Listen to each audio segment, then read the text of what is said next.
విశాలాంధ్ర ఉద్యమానికి నాయకత్వం వహించిన వారి క్రింది వారిలో ఎవరు? సామ్యవాదులు, కాంగ్రెస్ వాదులు, సిపిఐ కమ్యూనిస్టులు, ప్రజాస్వామ్యవాదులు.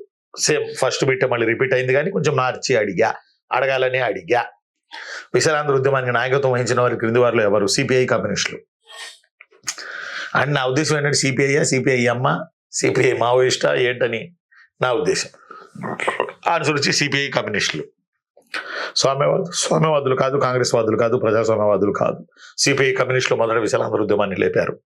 ఫర్ ఎగ్జాంపుల్, కాంగ్రెస్ ముదిరితే స్వామ్యవాది అవుతాడు, సోషలిస్ట్ అవుతాడు, సోషలిస్ట్ ముదిరితే కమ్యూనిస్ట్ అవుతాడు, కమ్యూనిస్ట్ ముదిరితే మావోయిస్ట్ అవుతాడు.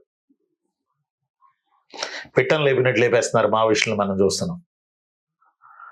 అర్థం అవట్లా, పిట్టను లేపినట్టు లేపేస్తున్నారు మావోయిస్టులు. ఘోరం, బాధపడాల్సిన విషయం. అంటే వాళ్ళు ఉండాలి అనేది కాదు నేను అంటుంది, ఒకవైపే చనిపోతున్నారు అంతా. ఇదొక